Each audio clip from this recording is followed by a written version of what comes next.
As a queer non-binary person, yes, I'm non-binary, I'm feminized, but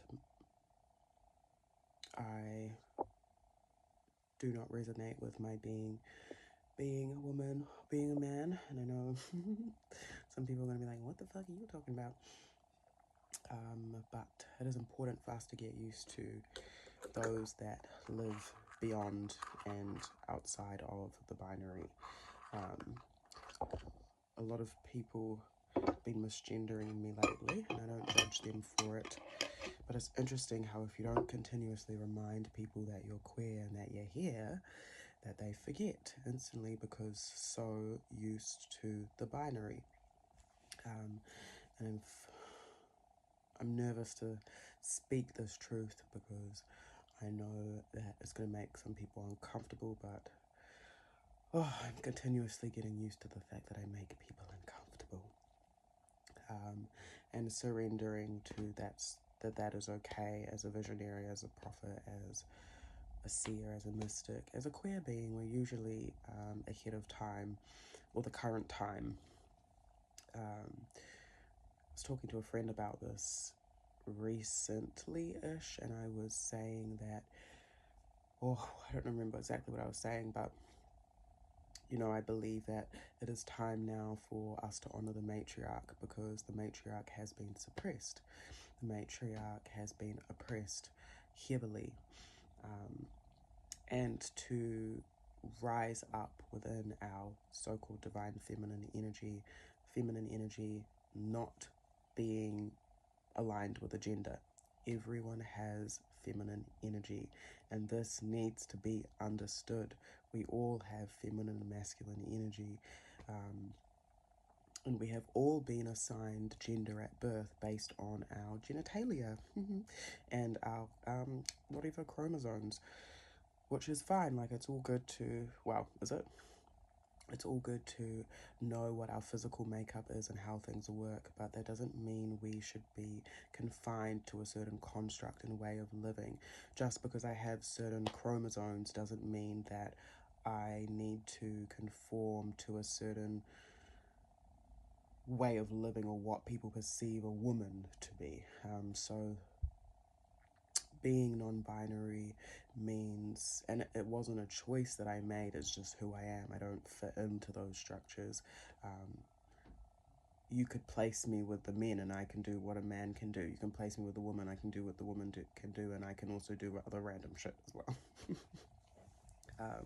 But anyway, saying like it's time for the matriarch to rise because of the suppression, oppression, and all that, and the lack of nurture. But don't know when it will be, whānau, but there will come a time where once the matriarch has risen, if we successfully nurture ourselves and the collective to do so, there will become a harmony within the patriarch and the matriarch.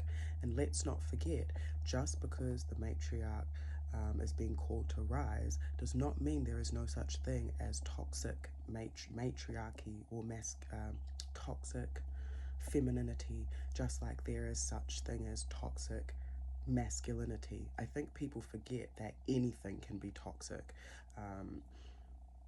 Toxic femininity could look like over nurturing something to the point where you don't want it to be without you, codependence in that way.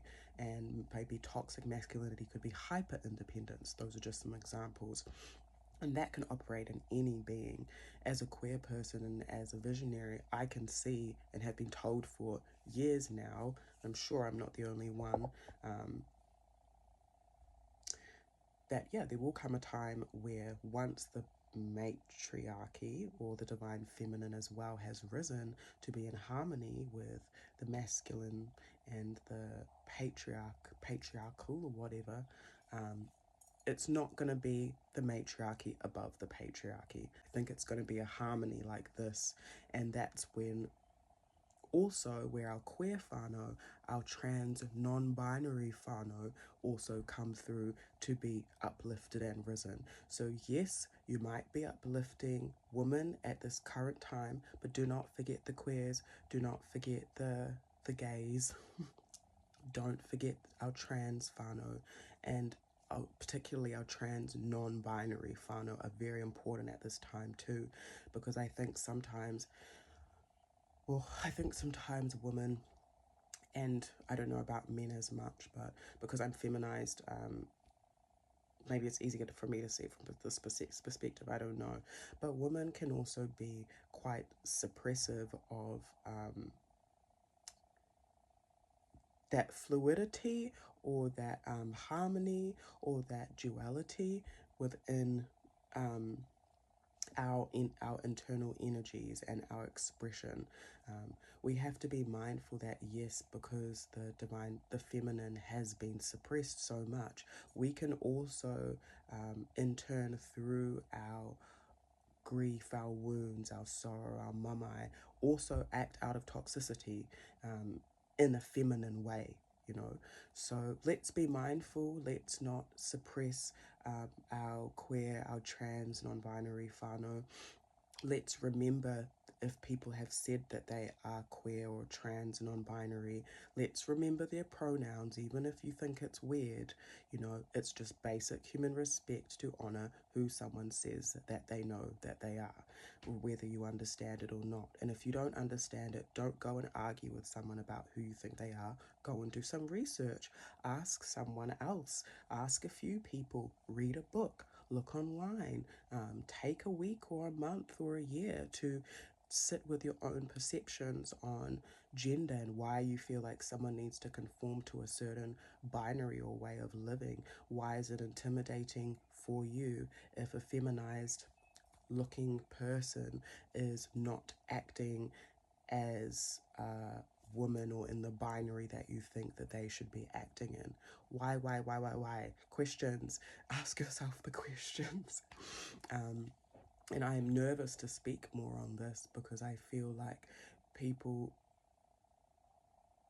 don't, especially cis women, more so I find than cis men sometimes, are really uncomfortable with it. Even if they say that they are comfortable, when you actually step into that energy or actually show yourself and that harmony that is within your spirit that comes through in the physical, as a queer person, as a trans person, as a trans non-binary person, people are really uncomfortable. Also, I remember someone years ago online saying that if you're a non-binary person, you are feminized, like me, for example, look feminine or present feminine or whatever, but are with a cis man, you're actually not queer. That doesn't make sense. And again, that's like doing the same thing that cis men and women, or like straight men and women, or whatever, or people that are within the binary of woman and man that are comfortable with themselves in that way, are doing to us. Like, it's the same thing. I think the point of existing is learning that everyone and anyone can exist as long as they are not harming another person.